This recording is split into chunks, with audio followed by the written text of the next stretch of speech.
along with autonomy, funding of higher education institute also influence the governance of higher education institution. Sir, please discuss point on funding and governance. That's true. We have just touched with the important things in the when this autonomy is coming, and this due to this autonomy, how the governance is going to change. The in the changing governance, academic autonomy, in that we can go for the change in our academic functioning. But if the new course has been introduced, for the new course, now you see the experience is that the government is not going to support it. But the existing course, they can support it. But the new courses, and for that purpose, then we have to consider regarding the sources, funding source for that. It is true that the government fundings are becoming in short to function by a new way to the higher education institutions and all these things. They want to recruit a new faculty for a new introduced course. Then the institute has to see the all the funding status, what will be the revenue, what will be the expenses, how this course will run, which type of human forces will be created through this, and it will really change the world or not. And if they are not changing the world, then why should go for the course and all these things? Because lot of economics is involved in that. Also, the grant and funding is now linked with the quality. You may, or our teachers may be aware that the A grade colleges, A plus grade colleges, A plus grade colleges, and the RUSA's distribution of funding is linked with the NAC accreditation on all this thing. In that also the funding hindrance, and that is why the colleges has to go for the funding, establishing the quality and the acquire a good grade so that they can get a good funding. So that also one of the important thing. Then once the quality and funding is linked by the government, also RUSA funding, MHRD and all this thing, then institute has to change their pattern. How we can establish a good quality so that we will get a good funding, and then we will be independent regarding the funding and all this thing.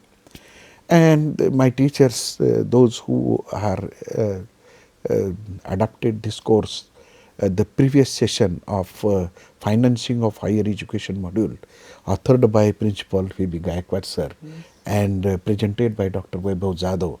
In that session module, the detail of the financing of higher education was discussed regarding that.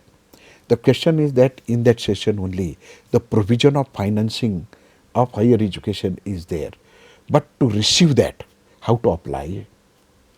There should be any cell, or there should be any group of faculties or our administrative officers, how to initiate the proposal, how to design the proposal, prepare the proposal, who will justify it for funding and all this thing. And then after receiving the funding, how it will be a time bound disbursement of the funding, whatever may be the conditions given by the funding agency, obeying by that, and obeying the duration of the program, for which period the funding has been received, and what to be achieved through this. For that purpose, you need a new mechanism and new governance for that. Yes, we are discussing here the funding for the higher education institutions.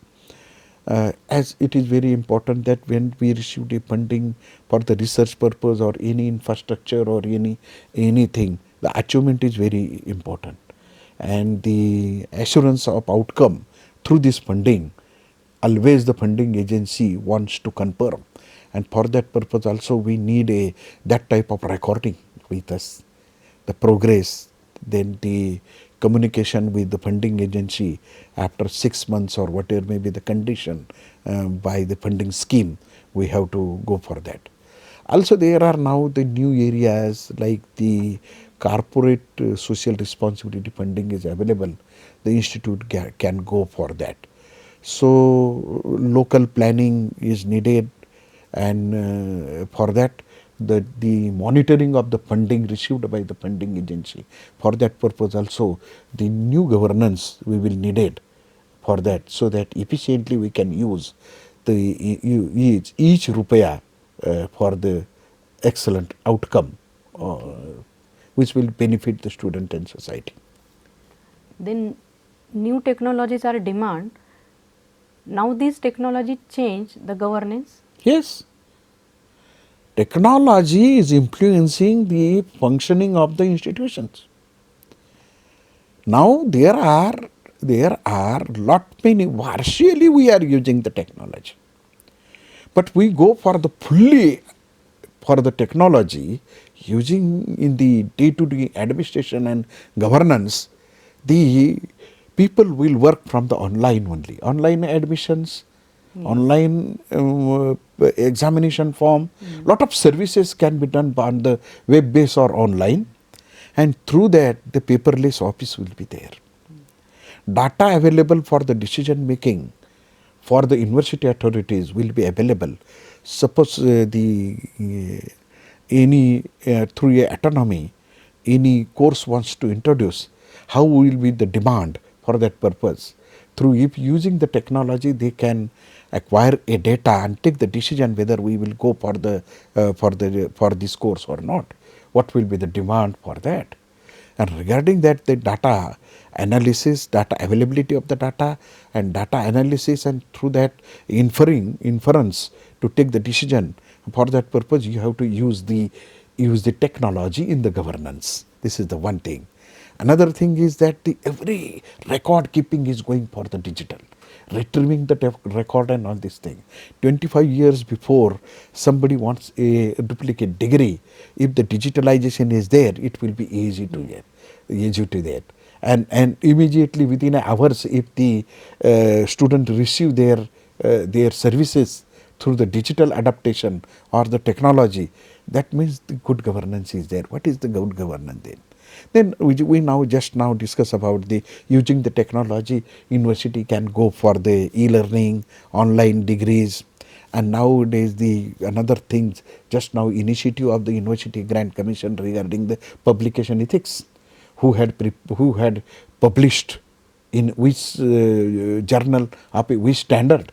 For that purpose, there are thousands of journals, and only that with the help of technology and specific softwares we can record it, which teacher had published in a which journal, and that journal is how much at what level and standard.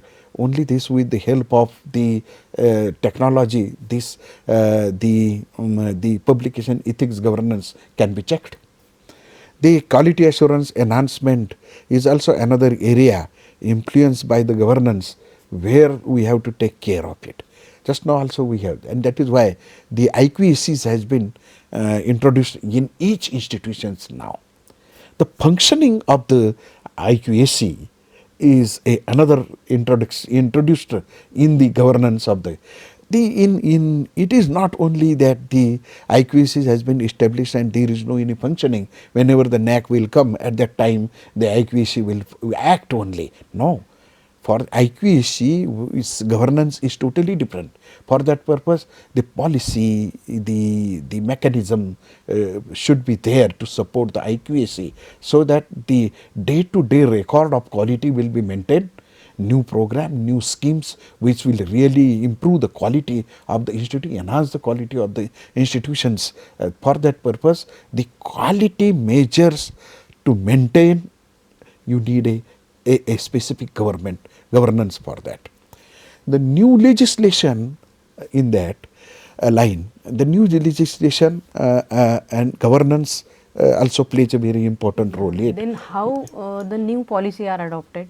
So again, this is when the University Grant Commission is issuing any notification. Suppose just now we talk about the autonomy, there are RUSA funding. The aim of the RUSA funding is to increase the GER, and increase the GER, then where we can increase the admissions, and we need a different administration then, different governance, and for that government then the existing governance cannot work.